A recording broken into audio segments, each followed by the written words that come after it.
Hello and welcome to an express episode of the Brooklyn Buzz podcast presented by OTGBasketball.com. I'm your host, Nick Fay. With me, as always, on the Brooklyn Buzz, my guy, Jack. And Jack, we have some breaking news today. The Nets make their first trade of the season. Trevor Booker to Philadelphia 76ers for Jahlil Okafor, Nik Stauskas, and the 2019 New York Knicks second-round pick.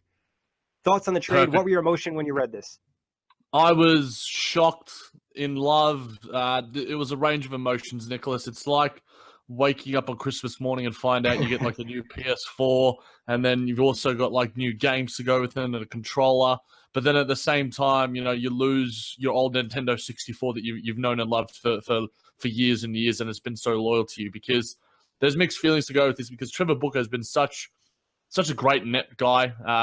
But the package that we got, you can't fault our guy Sean Marks, who we sung his praises on the Thanksgiving pod. So great work by the Brooklyn franchise yet again.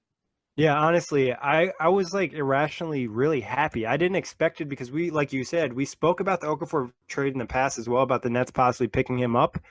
And I wasn't too excited, but now I just feel more excited. Now the Nets have number 2 and number 3 pick from the 2015 draft, Jahlil Okafor, D'Angelo Russell. And like you said, before we talk about the trade from the Nets perspective, let's give a shout out to Trevor Booker. Like you said, true pro in Brooklyn. He really is one of the guys that helped change the culture for the Nets. He played hard every night. He brought that energy. And like we talked about in a pod a few days ago, he got us that win in Dallas with his rebounding. So Booker, shout out to you. Thank you for everything you did for the team, and we'll definitely always appreciate you. Yeah, those muscles. I'm just going to miss those muscles, Nick. The flex. Whenever he gets like that flex, those putback dunks, like I'm not sure I'm going to be able to use the muscle emoji as much anymore. But, you know, Trevor Booker tweeted out only 30 minutes ago, "It's been real, Brooklyn. We'll always have nothing but love for you. Love my time in New York." And I'm sure those feelings are nothing but reciprocated from all Brooklyn fans, including ourselves. Yeah, and it works out for Booker, too. He gets to go to a playoff team. Philly looks like they're almost a lock for the playoffs this year with the way Ben Simmons and Joel Embiid are playing. So he gets to go there. He's an expiring contract anyways, and there was a good chance he wasn't going to come back to the Nets. So it really worked out. But let's talk about what we received in this deal. For, like I said, Trevor Booker's expiring contract, we received Jahlil Okafor, Nik Stauskas, and the Knicks 2019 second-round pick. Let's start with Okafor, who himself is an expiring contract, but he was the number 2 pick in the 2015 draft. Yeah, the fact that we now have, like everyone's talked about, the Brooklyn doesn't have any draft picks. D'Angelo Russell, 2015. Jahlil Okafor, a first round in 2015. Rondé Hollis-Jefferson, same year, late first round in 2015. Caris LeVert, the 20th pick in 2016. Jared Allen, the 22nd pick in 2017. We're building here nicely, Nick, and I don't know what the hell Sean Marks is doing and what school he went to, because I need to learn how his management skills, because he is an absolute savant. Yeah, he is. And I think one of our OTG guys tweeted this out, Jay Christian. He said this seemed like a Spurs-type move. And that's the school that Sean Marks went to, Jack. He went to the Spurs school of basketball, and they really taught him well. Like you said, we picked up all these young players. Like the Nets situation was horrendous. We had Rondé as our one good young player. Nobody else on the team is even still on the team. So they really transformed this organization. And to bring in another piece like Okafor, who, you know, hasn't had a ton of success in the NBA. His rookie year was pretty good, but he definitely has talent. And the Nets have done a lot with guys like Dinwiddie, guys like Joe Harris, who people thought might not even be NBA-type players. And I expect them to do a lot with Okafor, too. And it's not like there's nothing there to work with. No, and like if you can see what's already happening with a guy like Tyler Zeller, who has probably a fraction of the talent that Jahlil Okafor does, you implant, you know, some of his minutes, you take all of Mozgov's minutes, even maybe a couple of Jared Allen's minutes, you give those to Jahlil. He's going to develop. I'm really excited about the pick and roll chemistry he's going to develop with a guy like Spencer Dinwiddie. Yep. I think both of them is going to be really exciting. And even Caris LeVert, like, you know, there's going to be just some. And even Caris LeVert reuniting with an old college dude in Nik Stauskas. So, I don't know, the chemistry that we've raved about before in Brooklyn, Nick, it just seems to be growing and growing. And I think, you know, with Jahlil being an expiring contract as well, he's going to want to ball out. He said before, we all know the free jar movement, that, you know, all he wants to do is get out there and play. And I think he's really going to have that opportunity out in Brooklyn. You know, not a lot of our guys get above, you know, 30, 32 minutes, but in terms of our center rotation, that's one thing that we were very worried about, and we suggested this in earlier pods. So I think maybe the Nets hierarchy have been listening up. Yeah, honestly, and it makes sense. And like you said, kind of you could see where Zeller has success in the pick and roll with Dinwiddie. You could see Okafor do that. He's a better finisher. He has a little bit more offensive talent down low. He has a few post moves. He can finish around guys. Also, I feel like D'Angelo and Okafor are going to have good chemistry just because they're from the same draft class. They have that chip on their shoulder. You tweeted out that picture on your Twitter account before. You know them at the Rising Star Challenge, Rising Star game. So it's pretty exciting, and it's just exciting. I don't know why this like excites me so much, but having the number 2 and number 3 pick from the 2015 draft class just feels so great. Obviously, the other guys picked ahead of them and behind them have done really well too, but it's good for the Nets to just get some real talent in there. Yeah, and the fact that we've also, Nets Daily has been pretty hot on their Twitter so far, but we've saved some cap space as well. So, not that it was ever a worry, but if we want to take on some more bad contracts for some extra picks, whether they be second rounders or first rounders, a lot of people have been in hindsight criticizing the Allen Crabbe deal for the lack of any compensation in terms of even a second rounder. But I think, this deal more than makes up for it, what Sean Marks has done. The fact that, Brian Colangelo was so steadfast in the fact that they wanted something for Jahlil and just a second rounder straight up. But we got a second rounder from them, as well as Nik Stauskas, and we gave up an inspiring contract that saved us salary cap room. I think if you made a very good point, Nick, that I'm going to steal because I want to sound smarter than everyone, that the second round pick alone, if you look at all these 3 guys are expiring deals. So if all of them, fizzle out and end up in China or Europe or whatever, the Nets still have a second round pick in 2019, which is the New York Knicks, which will be not too bad because, unless Kristaps Porzingis plays 82 games in that season, they're not going to be that great. So I think it works well. And, we can if Sean Marks can turn this deal into something, then that second round pick could end up being, who knows?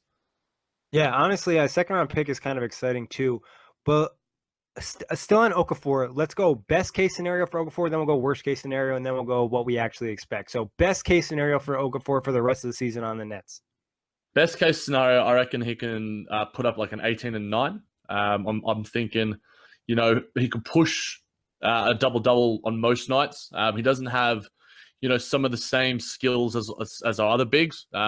He's defensively lacking. So, if he can get a block or 2, that'd be certainly helpful. But I think where he's going to get his money is going to be on that offensive end. If he can put up some buckets down low.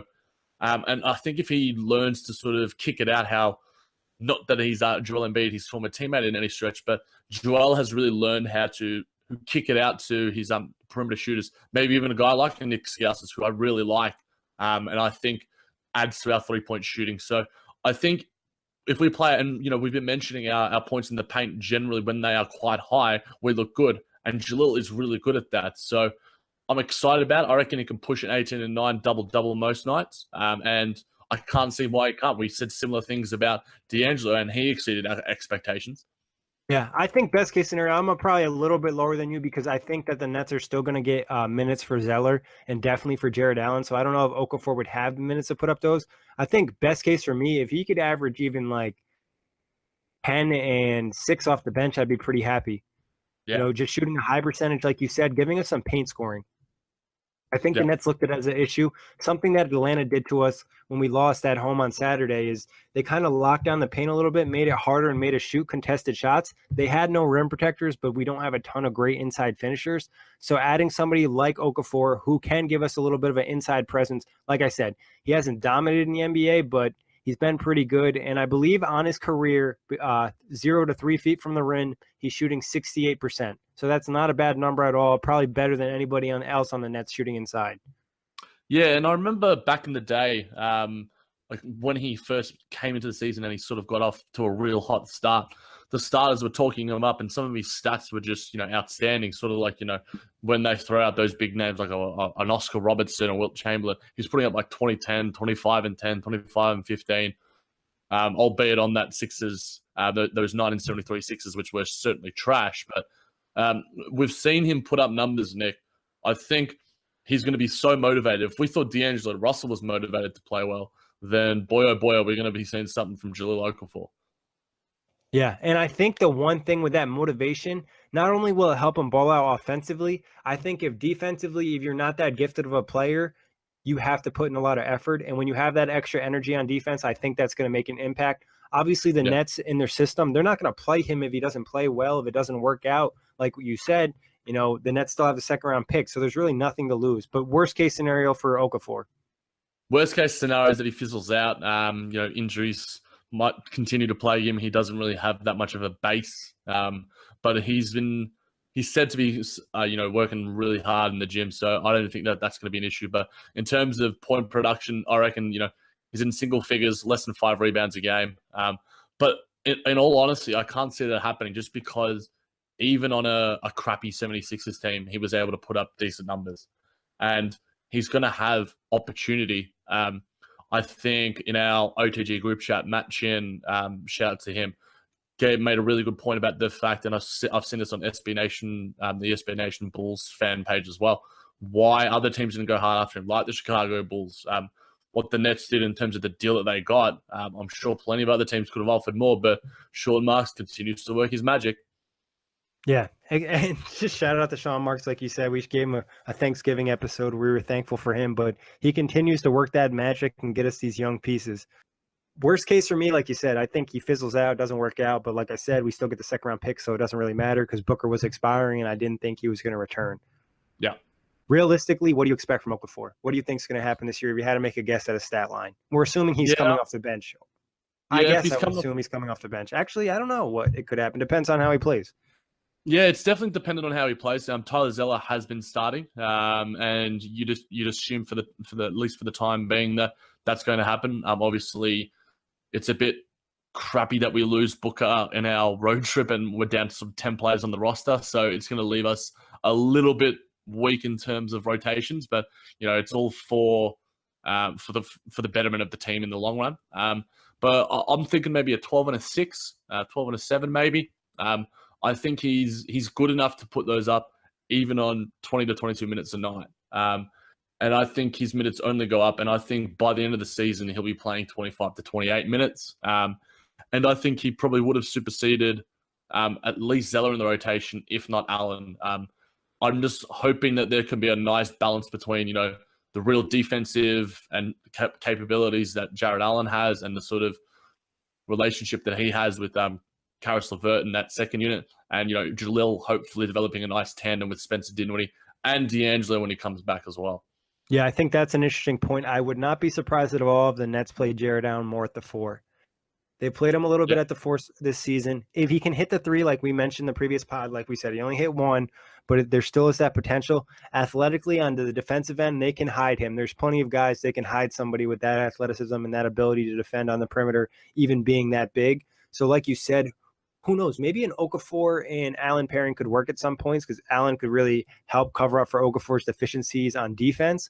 But I think regardless, what I want to see from Okafor this year is just a defense pickup. Just be smarter. Tim Duncan wasn't the most athletic player ever that played defense. He was just super smart, high basketball IQ, and he knew how to use angles in his size, something that you just want to see Okafor do. Obviously, I'm not saying I expect him to be Tim Duncan by any standard, but just try to steal some of the things that some of the great defenders do in the NBA.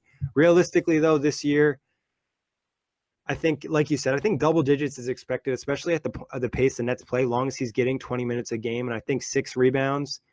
And I just want him to shoot over 50%. A solid percentage from the field, and I'll be cool. Let's talk a little Nik Stauskas. I know you like him. Best case scenario for him and worst case scenario, and then realistic. We'll go through him quick, though.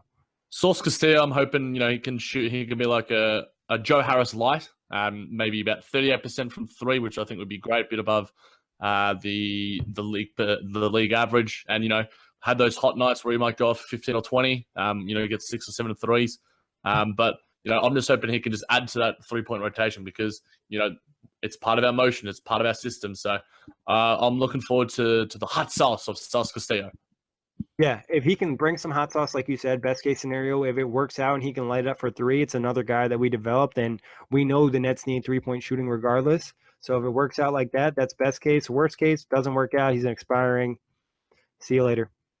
Yeah, just ship him off. I'm sure he'll have plenty of offers out in China and Europe. But it's worth a flyer to get a guy like that. And the fact that where he's replacing someone like a Sean Kilpatrick who doesn't really fit right now in terms of his play. Nik Stauskas, there's nothing but upside to him. Like with Jahlil Okafor, it's just 2 different guys that do have 2 completely different skill sets, but two very key skill sets to what the Nets run inside and out. Yeah. Like you said, it's the skill sets that match, and just another nice move by Sean Marks getting him thrown in there. You know he was kind of a throw-in piece, so it works out for the Nets. Realistically, what do you think he does this year? Me personally, I don't think he'll probably see many minutes unless somebody's banged up. They might bring him in a few times. But I think what the Nets have, they'll probably roll with that. And Kilpatrick's minutes will probably go to other guys or go to Whitehead. Yeah, this talk, yeah, that's I'm thinking that's probably a good point as well, Nick. I think that we've had our injuries in terms of, Krabs have missed with back soreness. Rondé's been missing. Damari's going to probably miss a game or two just due to his age and some of his lingering issues. So there's no reason to complain about an extra rotation guy, because the Nets, historically, in our very short season so far, we've been needing bodies, and I'd rather have someone who can knock down a three than someone who's lumbering and is taking bad twos or is turning the ball over on a consistent basis. So hot sauce, hopefully 10 minutes a night would be nice. 10 minutes, 15 minutes, some jungle time threes. There's anything we get from him is a bonus. Yeah. Like you said, who knows? Maybe he could be like a Joe Harris or a Spencer Dinwiddie, or even Sean Kilpatrick to an extent. Did work out last year. The Nets got the most probably out of him, so works out for that. And shout out to Kilpatrick, who played on the team last year, worked really hard to get in the NBA where he's at. It just didn't work out. Something seems off with his game. I'm not really sure what it is, but yeah, I think he's going to work well nicely, Nick. I reckon, if someone takes a flyer on him, whether it's like someone who's just wanting some extra bench depth, whether it's a Washington or a Cleveland, he had one of the best moments of our season last year in that Clippers game where he just absolutely went wild and caused Doc Rivers to turn into the Hulk, which was fun. One of my favorite moments of the season. So nothing but love for Sean Kilpatrick, and I'm sure he'll find success wherever he goes. He's got the right mentality. Yeah. Good luck to you, Sean Kilpatrick. But that wraps it up for the Brooklyn Buzz. Obviously, we're probably not going to see Okafor play or Stauskas play until the Nets get back in the States. Right now, they're in Mexico City. So good luck to the Nets tonight. Hopefully, they can get the win in OKC. They'll be a little shorthanded. And Jack, thank you for hopping on, and thank everybody for listening. Oh, and also, before I forget, you can listen to the Brooklyn Buzz on iTunes, Blog Talk Radio, and OTGBasketball.com. Go Nets. Go Nets.